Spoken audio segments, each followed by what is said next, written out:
Le groupe Wendel a tenu sa journée investisseur. Nous rencontrons tout de suite Frédéric Lemoine. Bonjour. Bonjour. Vous êtes le président du directoire du groupe Wendel. Comment se porte aujourd'hui Wendel et les sociétés du portefeuille? Wendel va bien. Après une année 2012 dont l'économie et le contexte politique ont été un peu difficiles, hésitants, Wendel a traversé cette année dans de très bonnes conditions.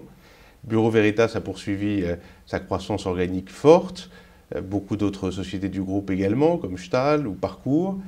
Celles des sociétés du groupe qui sont exposées au secteur de la construction ont eu une année plus agitée, notamment Saint-Gobain, Legrand ou Materis en termes de chiffre d'affaires. Mais en cette fin d'année, le rebond de la construction américaine leur donne un peu plus d'oxygène et leur qualité de produits, de résultats ont fait qu'en termes de résultats économiques, l'année s'est bien passée. Quelle est aujourd'hui la politique et la stratégie d'investissement de Wendel? Nous avons de l'argent pour investir, ce qui est bien pour une société d'investissement.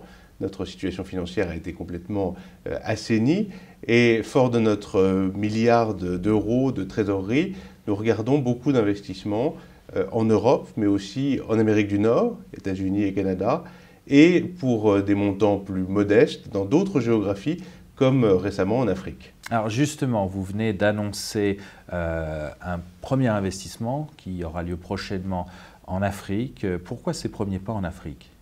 Écoutez, on a regardé un peu toutes les zones émergentes où nous sommes présents à travers nos différentes sociétés. L'Afrique est celle qui nous a semblé la plus prometteuse parce que assez proche culturellement de nos entreprises. Bureau Veritas, par exemple, il y a 3000 salariés, proche d'un point de vue linguistique, géographique, et très prometteuse parce que quand on regarde la situation africaine, c'est plus de 5% de croissance du produit intérieur brut sur les 10 dernières années. Chaque année, une population jeune, des situations politiques qui se stabilisent. Et donc, nous étions très intéressés à pouvoir trouver la perle dans laquelle investir. Alors justement, quels ont été les critères pour prendre la décision d'investir dans IHS? Alors, on avait des critères assez précis, effectivement. Nous voulions vraiment une société dont l'activité était au cœur de la croissance du continent. IHS, que vous mentionnez, est une société qui possède, gère et maintient des tours télécoms, c'est-à-dire les tours sur lesquels les opérateurs de téléphonie mobile peuvent installer leurs antennes. Et la téléphonie mobile, en Afrique, c'est juste clé.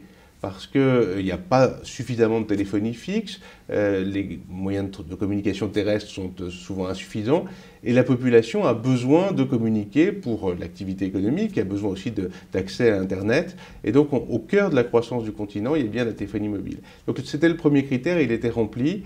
Le deuxième, c'était de ne pas trop dépendre d'un seul pays, parce que les situations politiques peuvent être instables, et en l'occurrence, IHS est présent dans 6 pays, non seulement au Nigeria, qui est son pays d'origine, son pays cœur, qui est un des plus grands pays d'Afrique, un des plus importants, mais aussi désormais au Cameroun et en Côte d'Ivoire, à travers l'accord qui est en train de se nouer avec l'un des plus grands opérateurs de téléphonie mobile africains.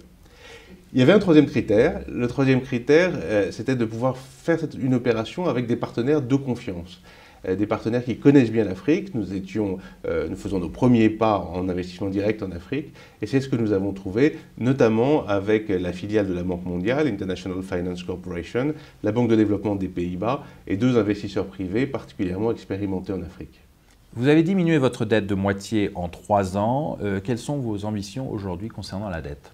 Nous avons fait effectivement un long chemin, 4,2 milliards d'euros de dette en moins. Et aujourd'hui, nous avons un ratio de dette par rapport à nos actifs d'environ 40%, un peu moins de 40%. Je crois que, sans être trop ambitieux, nous pouvons viser d'être en dessous de 35%, de manière stable, durable, dans les 4 ans qui viennent, ce qui voudra dire être considéré comme une société investment grade, d'après les critères actuels de Standard & Poor's. Ça me paraît une ambition saine que nous avons avec Bernard Gauthier pour les 4 ans qui viennent. Enfin, pour conclure, on note quand même que le cours de bourse de Wendel est aujourd'hui décoté d'environ 40% par rapport à sa valeur d'actif net. Quel est votre point de vue aujourd'hui sur le cours de bourse? Le cours de bourse a très bien progressé, je crois que c'est la première chose qu'il faut dire, sur les 12 derniers mois d'environ plus 53%, mais c'est vrai, vous avez raison que la décote telle que nous venons de la publier est encore de 36,5% par rapport à notre valeur intrinsèque.